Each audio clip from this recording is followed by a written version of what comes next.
Thank you to everyone at Southern Illinois University Edwardsville for this great night, and congratulations to all of those that are being inducted. Wow, what an honor, and certainly a night that I never dreamed would be possible in my career. Thanks to a lot of people that have helped make this night possible, starting with those that have been my colleagues, co-workers, and the bosses that I've had throughout my 47 years of being involved in the broadcast world. Your help along the way is always appreciated, and I'm grateful forever. Thanks to my wife, Gail. What a supporter, what a partner.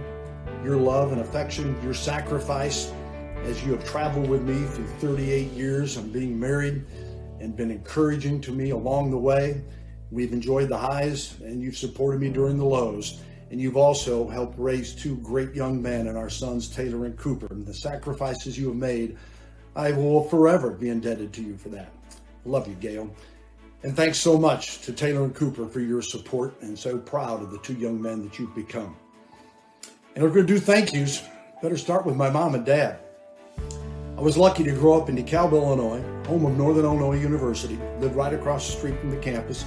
And from the get-go, my mom and dad made it a point that all 5 of their children would graduate from college. The reason for that, my dad felt, because he did not attend college, that held him back from achieving what he possibly might have been able to do in his work career. It was a great message. We all accepted it, and I'm thankful that they pushed us in that direction. I made a lot of moves in my career, and certainly one of the most influential was one of the earliest moves I made when I made the decision to transfer from Central Missouri State University to SIU Edwardsville. And I met Dr. John Ryder. He was the head of the mass comm department. He became my advisor and really took me under his wing. He helped me get onto the campus radio station doing sportscasts from the very first day that I was on campus. He later led the charge to help me get an internship with KMOX Radio, entirely in sports. No one had ever done that in just sports before. So I, as a result, spent the summer of 1973 with the broadcast team of the Cardinals, Jack Buck and Mike Shannon. They were tremendous to me. I graduated in August of that summer, and the next night when I went to the ballpark, Jack Buck said to me, "So what are you going to do now that you got the degree in your pocket?" I told him I wanted to become a major league broadcaster, or certainly, if I couldn't reach that goal, I wanted to be involved in sports broadcasting in some way. He told me, "We're going to break you in tonight." Wow.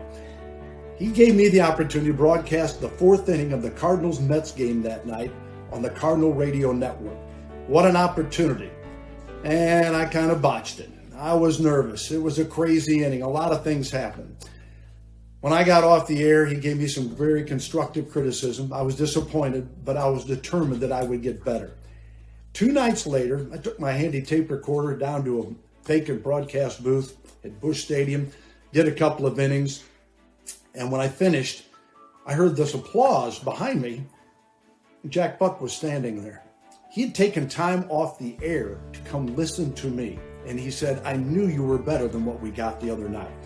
What an impact that made on me, and certainly his recommendation helped lead me to my first job in the real world at WXOW Television, La Crosse, Wisconsin.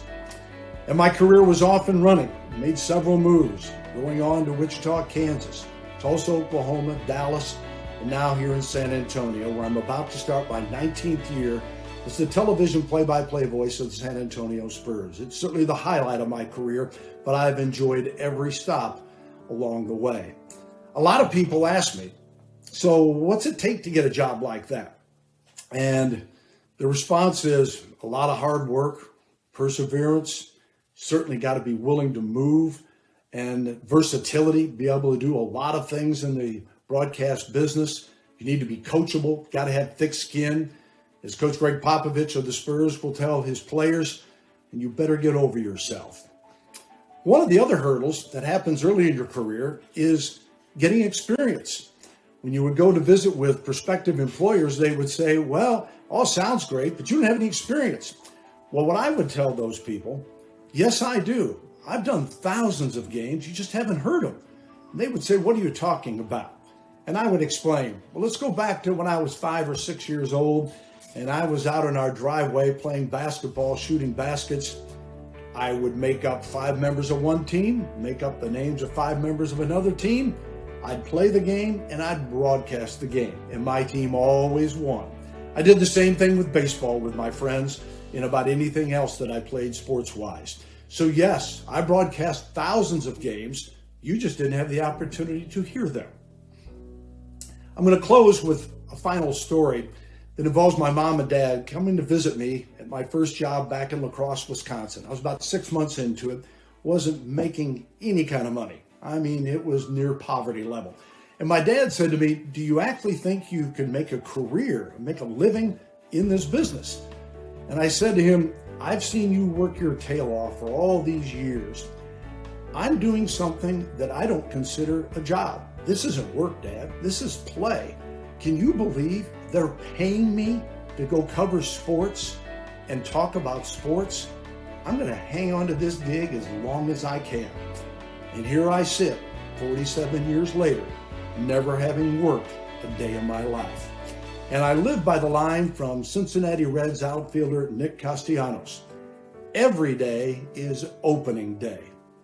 Enjoy the journey. And thank you so much for this honor tonight.